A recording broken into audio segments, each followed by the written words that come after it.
Ei, pessoal! Bem-vindos ao Pré-Vendas na Prática, o podcast para quem é pré-vendedor e quer maximizar sua performance aprendendo com os melhores. Esse podcast é produzido pela Academia Rapport e para você que está escutando pela primeira vez e ainda não me conhece, eu sou a Fernanda Garcia, sua host aqui no programa. E hoje eu tenho a honra e o prazer de conversar com Christian Camargo, que tem uma trajetória que muitas pessoas não entendem.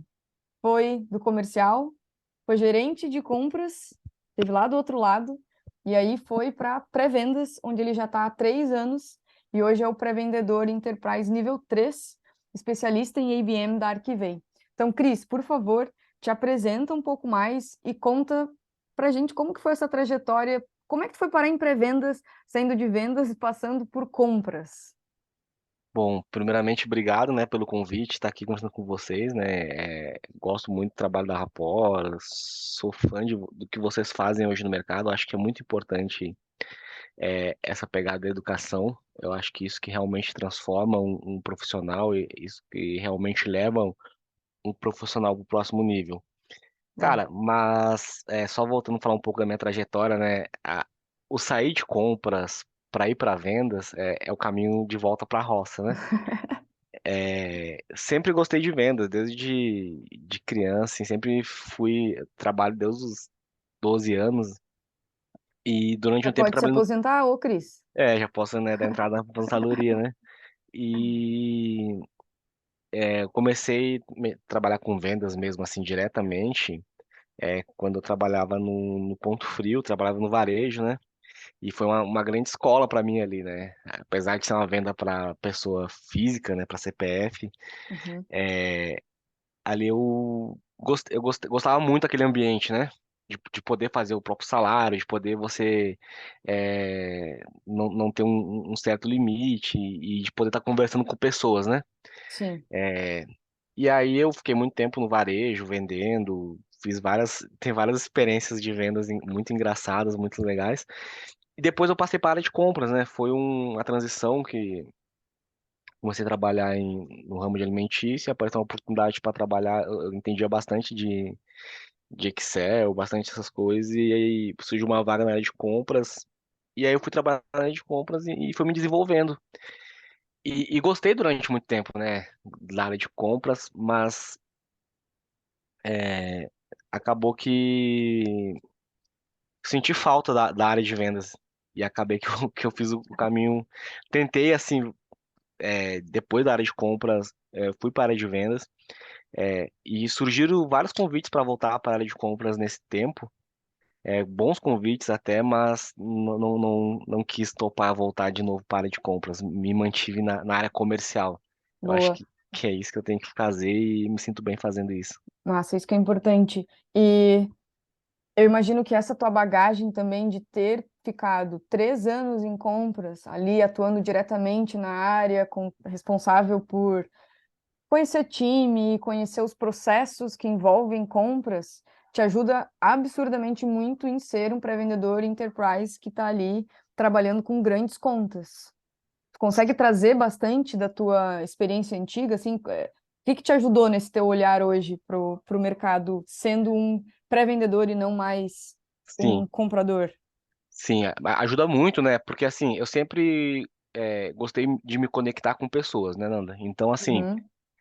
eu sou hoje BDR, ABM na Arquivei, mas eu faço, cara, se brincar, devo fazer uns 10, 15 bench aí por mês, sabe? Eu sempre gosto de estar vendo operações Importantíssimo. diferentes, ajudando, entendendo. Cara, às vezes a pessoa tem um desafio, vamos conversar sobre esse desafio. Eu sempre gostei de me conectar. E na área de compras, eu também tinha essa cultura. Então, apesar de eu comprar numa empresa que talvez não tão grande, eu sempre me conectei com outros compradores de outras empresas, de outros tipos de Uhum. operações. Então, assim, eu sempre via realidades diferentes, né? Sim. Então, isso hoje na área de pré-vendas, eu consigo ver várias coisas que eu via há 5, 6 anos atrás, que não mudaram, porque a área de compras não mudou tanto, entendeu? Sim. Então, eu consigo ver várias situações que, às vezes eu tô de um lado assim, eu entendo assim, pô, o cara lá tem um processo de compras, ele precisa de assinatura de 5, 6 pessoas, ele precisa vender a ideia lá dentro. E aí eu me recordo de várias vezes que eu paguei mais caro porque o vendedor me ajudou a vender a ideia dentro da empresa, entendeu? Isso me Sim. marcou muito na área de compras. Várias vezes, né? Hoje, assim, se tu vai pegar uma empresa grande, né? Só para dar um contexto, existe compra de diretos e indiretos. Diretos é aquilo que a pessoa compra todo dia, que é água, essas coisas que a pessoa fica repondo, né? E indiretos são projetos diferentes, são projetos que a pessoa, tipo, são consultorias, são softwares, são coisas que são mais complexas de comprar. E aí eu comprava as duas linhas, porque nas empresas menores o comprador acaba fazendo essas duas coisas. Só que essas compras mais complexas, a gente precisava vender isso para a diretoria. E aí eu vejo muito isso hoje no mercado enterprise. O quão o vendedor, o BDR ou o vendedor, no caso, consegue ajudar o comprador ou ajudar aquela pessoa que está com Sim, aquela solicitação a vender a ideia dentro da empresa, entendeu? sim. Isso é muito, é, isso eu trago muito assim diariamente para aquilo que eu estou fazendo, entendeu? Não, e tem outra coisa, né? Às vezes o pré-vendedor ele quer agendar uma empresa grande a todo custo o mais rápido possível, mas ele esquece que outras pessoas precisam estar nessa chamada também. Então, às Sim, vezes vale mais a pena tu manter aquela pessoa engajada e deixar claro que tu entende o processo dela e que tudo bem, tu vai respeitar o tempo dela, porque daqui a pouco ela vai envolver uma outra pessoa do time que vai acelerar o processo de vendas. sim. Então, isso está Não, totalmente interligado também. não, total. Eu costumo falar assim, quanto mais rápido você descobrir o processo de compras numa grande empresa, mais fácil vai ser a sua vida, entendeu? Sim. Porque quando você souber que precisa envolver mais pessoas, precisa envolver outros setores, precisa envolver quem está solicitando, quem está comprando, quem vai ter que aprovar, quem vai ter que assinar, quanto mais fácil, né? A gente até usa uma expressão aqui que é mapa de poder, né? Quanto mais fácil você Uhum. tiver o mapa de poder nessa conta na sua mão, mais fácil isso vai te ajudar. Sim, Então eu perfeito. procuro sempre descobrir isso o mais rápido possível, entendeu?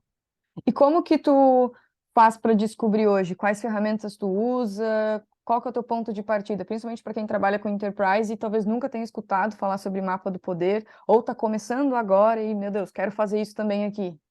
Cara, hoje, né, como é que eu faço, né? Assim, eu tenho plataforma de Big Data, tenho, né, hoje eu uso o Apollo, mas existem outras ferramentas que fazem a mesma coisa, né? Uhum, E aí eu uso o dado como fosse, fazendo uma analogia assim, como fosse um mapa do tesouro, entendeu? tá. O mapa serve, né, para te mostrar como você vai chegar naquela pessoa, né? E aí ele vai te dar várias coisas, vai ter um rio, uma montanha, você vai ter que caminhar para a esquerda, caminhar para a direita. Eu gosto de usar os dados hoje, né, para fazer isso. Cara, assim, eu tenho uma plataforma que me traz o LinkedIn da pessoa, me traz quanto tempo a pessoa está na empresa, me traz o e-mail corporativo da pessoa. Ela me traz vários dados que aí eu consigo entender qual o contexto ali, né? Eu consigo mapear o contexto para depois começar uma abordagem. Eu não uso a ferramenta hoje como fim, mas como meio do meu processo, entendeu? Perfeito. O meu sucesso hoje não está apoiado em cima da ferramenta. Uhum, A ferramenta me ajuda a conseguir, mas sim, eu preciso que aquela ferramenta seja meio para me chegar com contexto naquela pessoa e não que aquela ferramenta seja o, o fim da operação, sim. entendeu? Então, por exemplo, tu abre lá vamos supor o Sales Navigator. Sim, Aí tu abre lá e aí tu vai procurar uma pessoa. Por exemplo, Fernanda da Academia Rapport. Beleza, eu tá. tô vendo que a Fernanda é analista na Rapport. E acima dela tem um gerente, acima do gerente tem tal pessoa e depois tem mais três acima. E aí tu começa a montar essa lógica de cargos e hierarquia. Isso, começo a montar essa lógica de cada hierarquia, né? Vejo quem é o. Eu costumo trabalhar com a base, que são os analistas, né? Depois tem Uhum. os supervisores, coordenadores, gerentes e depois se leva, os Tá. diretores e Uhum. CFO.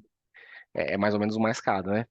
E Uhum. numa grande empresa, 99,9% dessas grandes empresas, todo mundo hoje tem o seu KPI, né? O seu Sim, OKR, o seu OKR, como o pessoal fala.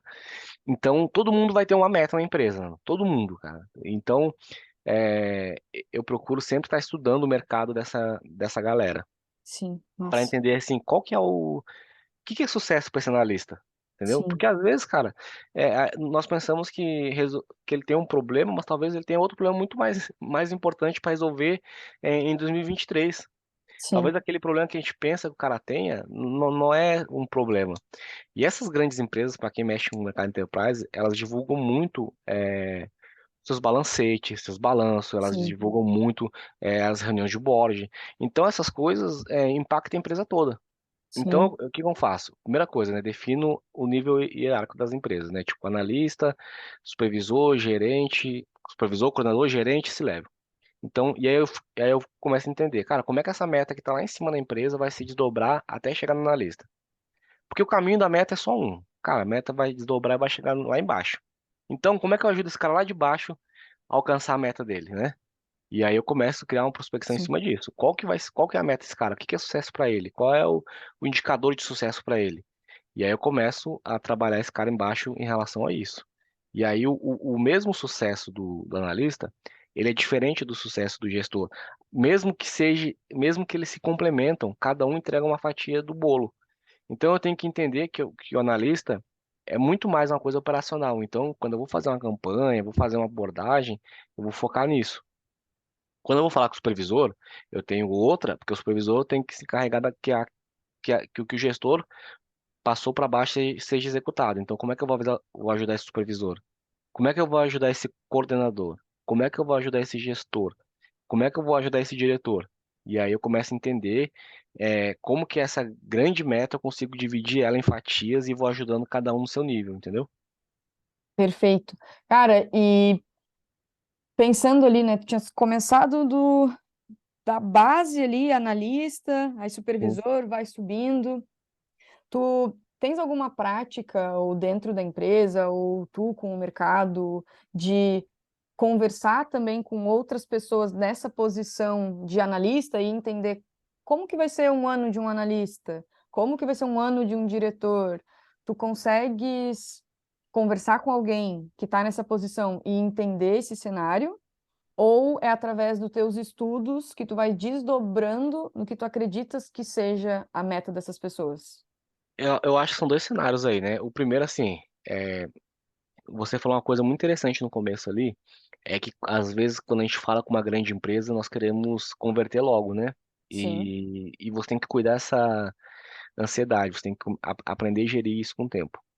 Então, eu uso muito a base da pirâmide ali, os analistas, para entender de contexto mesmo. Cara, eu faço reunião às vezes que não vai, eu sei que não vai adiantar converter a reunião, mas eu quero entender o contexto do cara. Eu quero entender, Uhum.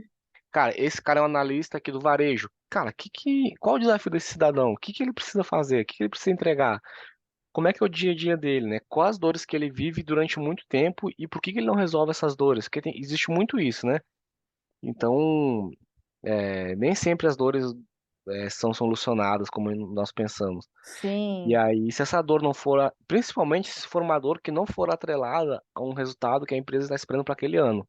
Então, eu uso o analista muitas vezes para entender de contexto, para entender de cenário, para entender de operação. E às vezes, muitas vezes eu nem converto o analista, mas eu consigo ter muito insumos, primeiro, sobre a profissão do cara, sobre a operação dele e sobre o contexto da empresa. E aí eu vou escalar, quando eu vou falar com o supervisor, com o coordenador, eu já sei várias informações que não são públicas, né? Por exemplo, eu descubro qual que é o RP do cara, eu descubro como é Uhum. que é a operação do dia a dia deles, quais são os gaps que tem, e aí eu consigo fazer uma abordagem com muito mais contexto. Sim. Não, e para o pessoal que está escutando, eu não sei se vocês já estão com a folha aí cheia de anotação, mas é óbvio que eu já tô, porque isso é uma aula. Mas olha quanto detalhe de estudo, de calma, de uma estratégia maior, de eu vou conversar com um analista para entender o contexto da empresa, porque quando eu for conversar com o supervisor dele, eu já vou conseguir conectar com algo de dentro da empresa que às vezes nem o supervisor sabe, porque não está na alçada dele, mas impacta o trabalho dele. Então, quando a gente fala de enterprise, muita gente, e eu conheço assim, ó, muitas empresas que acham que, ah, não, é uma empresa grande, coloca aí na planilha, coloca aí no Apollo, na Snove, qualquer ferramenta que seja, na Driva, enfim, e manda e-mail. Manda e-mail para 10, desses 10, faz aquelas contas loucas, né? Desses 10, X vão te responder e tu vai agendar um.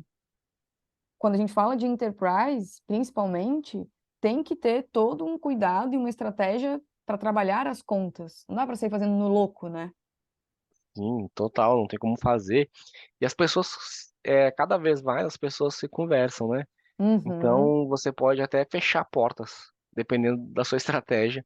sim. Em Ficar vez de mal abrir, visto. sim, em vez de abrir porta e de conseguir fazer uma prospecção, você está fechando portas. Isso é mais perigoso ainda, né?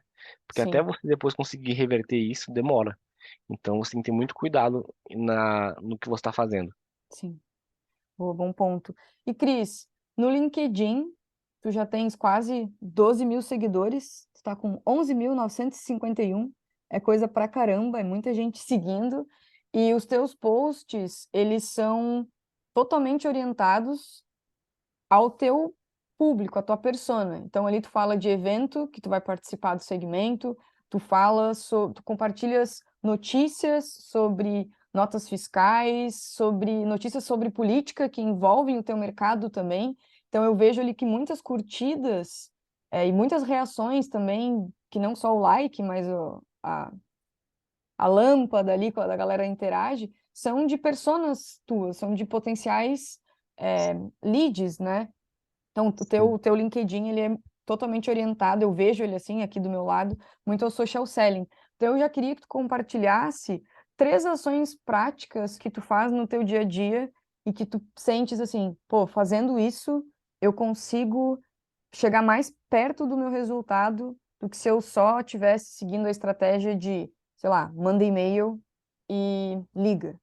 Então, o que Tá. que tu tens aí de 3 ações práticas? Só dando um contexto do LinkedIn, né? Hoje, como você falou, meu LinkedIn ele é voltado para minha persona, né? Então, assim, a primeira coisa que eu fiz foi limpar minha audiência, né? Como é que você Boa. limpou a audiência?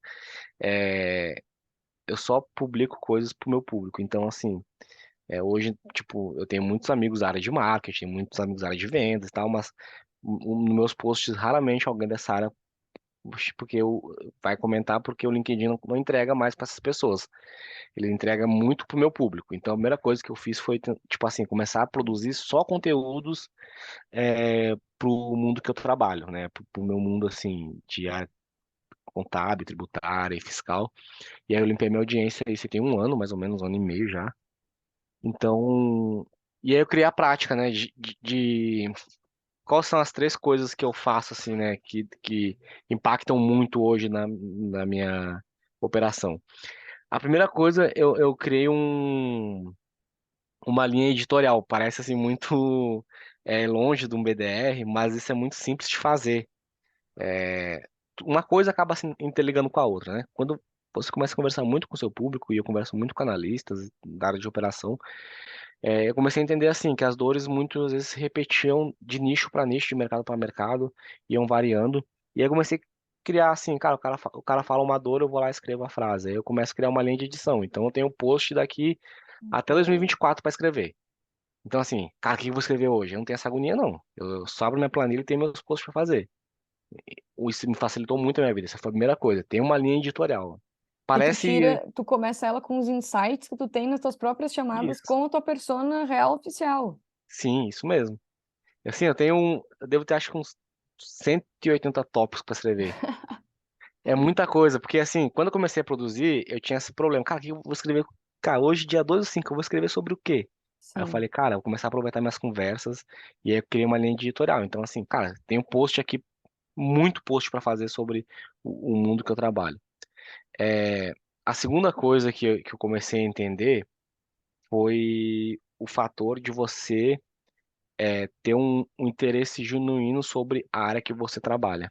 E aí eu comecei a comentar em cima do post de pessoas que publicam.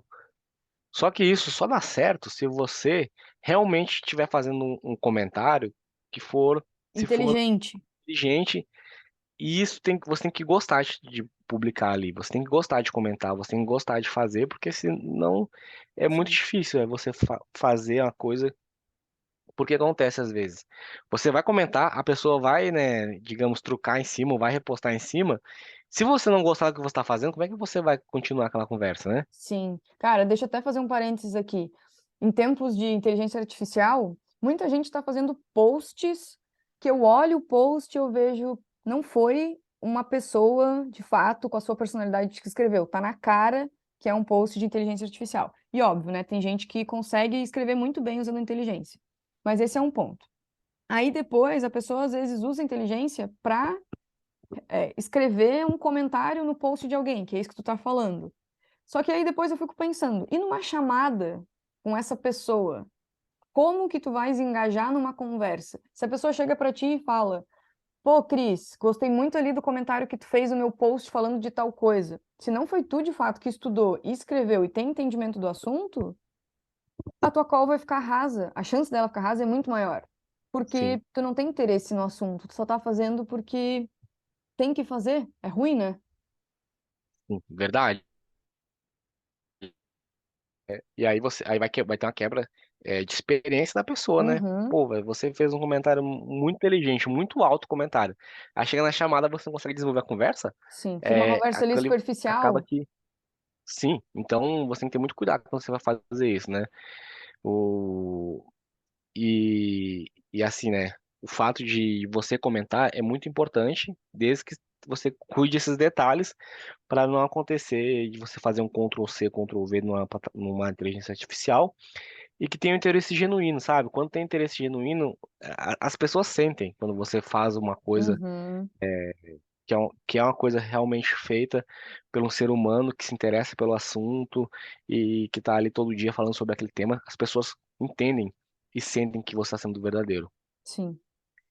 E o último fato, assim, eu sempre gostei de ter constância nas coisas que eu faço, sabe?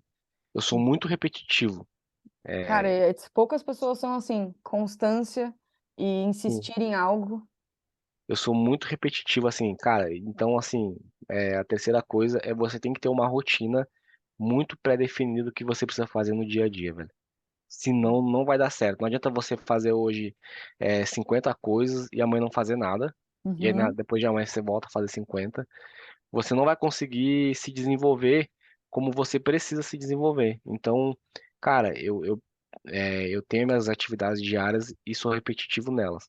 Todo dia eu faço a mesma coisa para poder metrificar, para poder avaliar o que que tá dando certo, o que que não tá, o que que tá funcionando, o que que eu tenho que melhorar. Eu gosto muito disso, sabe, Nanda, da visão do que eu preciso melhorar. Então eu gosto que outras pessoas participem das minhas calls, eu gosto que as pessoas vejam minhas calls, vejam os vídeos, para elas poderem dar feedback e falar, cara, você poderia ter vindo por aqui, poderia ter ido por ali. Eu acho que isso encurta o tempo de aprendizado, entendeu? sim, claro, com certeza. E tu falou já no início, falou em alguns outros pontos, e agora de novo, essa parte de estudo.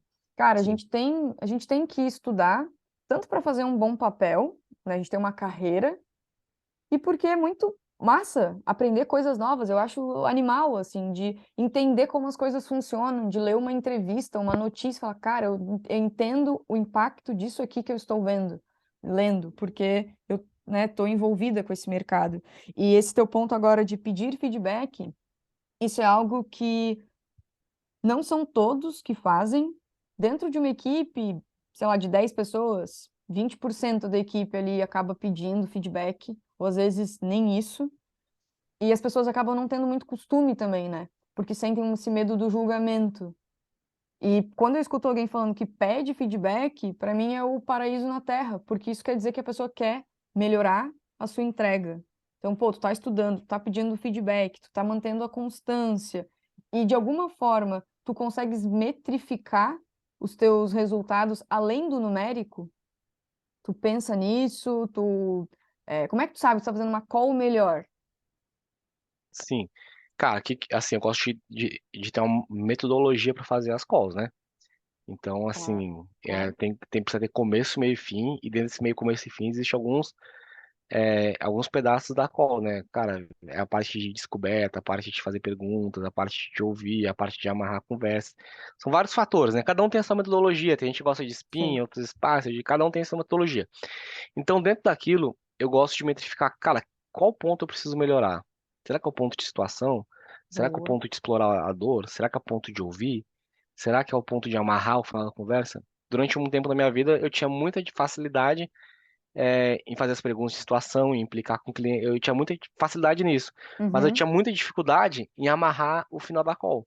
Hum. E comecei a treinar isso. Tipo, pediu agendamento, assim? Tipo assim, de amarrar, e aí eu começava, como é que eu vou conseguir amarrar essa call assim melhor, entendeu? Tipo assim, de chegar no final e falar assim, cara, você me falou isso, isso e isso, a gente consegue resolver isso, isso e aquilo, e o Hum. próximo passo vai ser aquele. E aí eu comecei a treinar isso. Comecei a treinar, comecei a treinar, comecei a treinar, e hoje eu consigo fazer de forma natural, mas alguém ouviu a minha call e falou, cara, você precisa melhorar isso. E eu achava, Legal. e às vezes eu achava que não, achava que a minha call era a melhor do mundo, entendeu? Sim. Cara, é muito louco isso. Até tem um caso assim, o bom de as pessoas ouvirem a sua call é por causa disso. Se você começa a fazer muita, tinha uma época que eu tava esquecendo de agradecer o lead, quase assim, cara, um ano e pouco já fazendo a mesma coisa, eu tava esquecendo de agradecer o lead pela reunião, saca? Assim, pô, muito obrigado por estar aqui.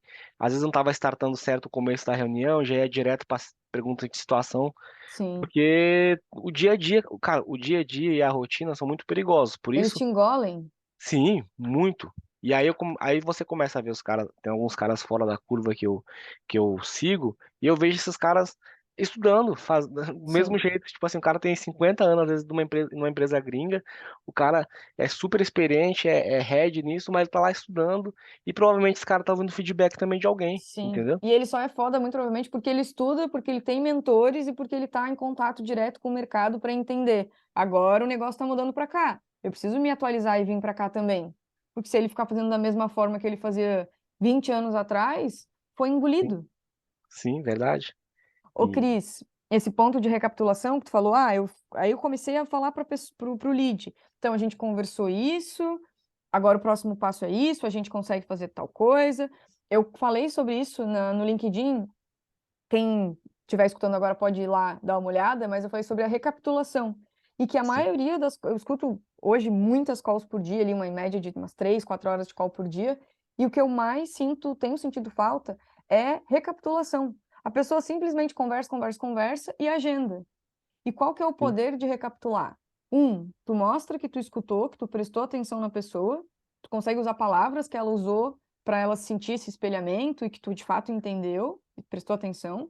Tu consegue dar espaço para o lead confirmar se tu entendeu certo e ele pode até te corrigir ou acrescentar alguma informação. E é muito comum isso, às vezes tu acha que entendeu uma coisa e o lead te corrige. Não, não, não, na verdade é tal coisa.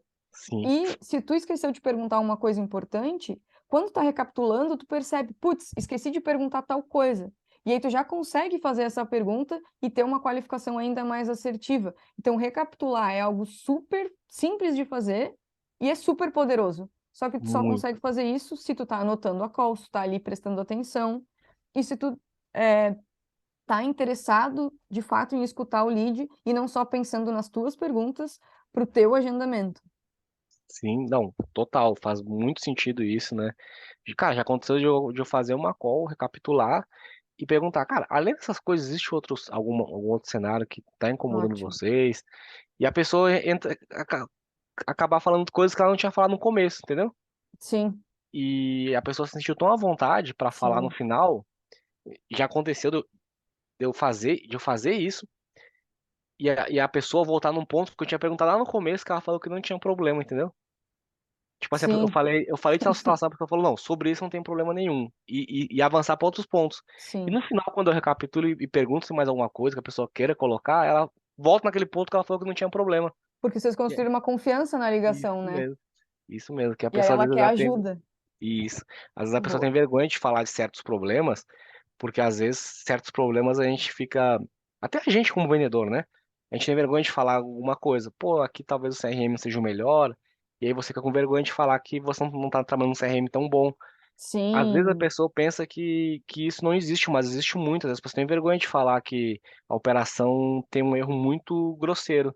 sim, E grandes empresas às vezes também têm erros grosseiros, né? E as pessoas com vergonha de falar, ela só vai falar quando ela se sentir bem. sim. E aí ela vai abrir a torneira de lamentações porque Sim, ela simplesmente confiou em ti e entendeu que, pô, ele pode de fato me ajudar, porque ele conhece o segmento dele, ele conhece. E outra, né? Tem muito essa técnica. É técnica, mas às vezes quando a gente fala técnica parece uma coisa pejorativa, mas é de tu sim, mostrar para a pessoa que tu conversa com outros pares dela e todos eles têm basicamente os mesmos problemas. É comum ela passar por aquilo sim, verdade. e tu Total, tem faz essa muito. autoridade. Cris, a gente poderia ficar conversando por muito mais tempo. Eu tenho certeza que a nossa audiência também poderia ficar escutando por muito mais tempo. Mas para a gente já ir finalizando, que a cabeça da galera deve estar também fervendo, o que que hoje, eu sei assim, tu participa de grupos de pré-vendas e tu é realmente, e de vendas também, e tu é realmente uma pessoa ativa, que ajuda a galera, que entra em call, que dá mentoria de escrever e-mails para enterprise, que tem uma linha racional que faz total sentido, assim, entrega muito valor para a galera. Então, de tudo que tu tens acompanhado hoje do mercado, dos profissionais de pré-vendas, de vendas, tem alguma coisa que tu tá observando e que a tua vontade é de falar, parem de fazer isso, pelo amor de Deus. Tem essa coisa e que coisa seria essa? Para o pessoal escutar e pensar, meu Deus, vou parar de fazer, ou pelo menos vou analisar se eu paro ou não. Tá. Cara, o que que eu acho que o mercado tá fazendo hoje e precisa parar de forma assim, agora? Para É, ontem.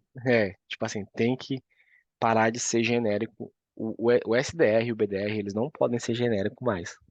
Quando eu falo genérico, o cara não pode trabalhar e estar no mercado que ele não faz parte do mercado, entendeu? Uhum, boa.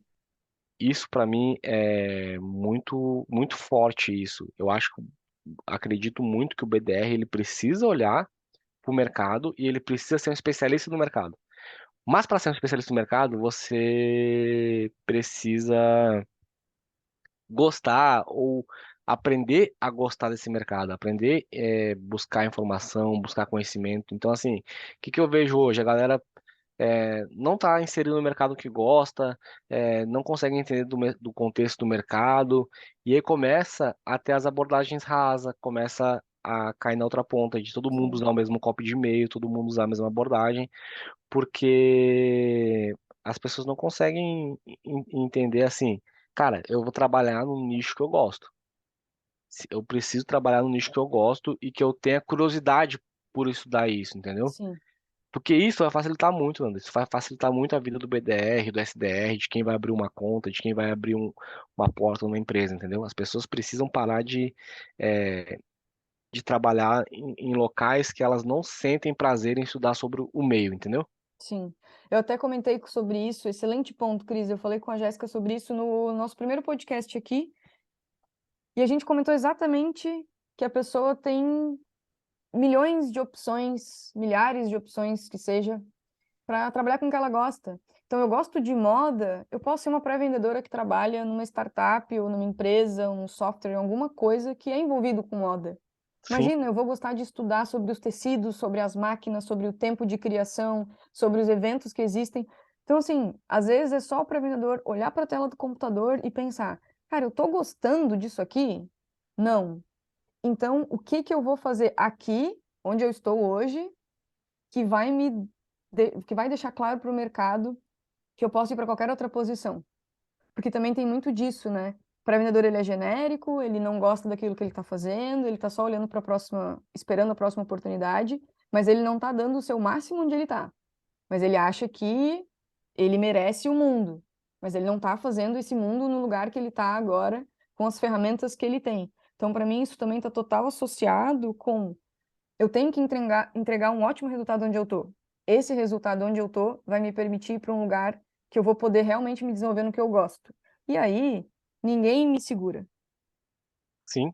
Não, é isso aí. O cara tem que estar no ramo que ele goste, para ele poder se desenvolver, estar no meio e poder estudar. E aí, cara, as coisas vão fluir muito melhor na vida do BDR, do SDR ou do vendedor, quando ele estiver num nicho que ele gosta de trabalhar, cara. Eu vejo nesse formato isso é uma coisa muito importante para a carreira do vendedor, entendeu? Massa, muito bom, perfeito. Cris, onde que o pessoal consegue te encontrar? Fale as tuas redes. E se tem algum projeto que tu tá pensando, que se a galera também tiver interesse em te mandar uma mensagem para alguma, sei lá, sei que tu dá mentoria para construção de e-mails, principalmente no Enterprise. O que que tá rolando aí e onde o pessoal pode te encontrar para trocar ainda mais ideia contigo depois aqui do podcast? Cara, no meu LinkedIn, né, Christian Camargo C, o final do LinkedIn, é fácil de encontrar. basta me chamar lá, assim.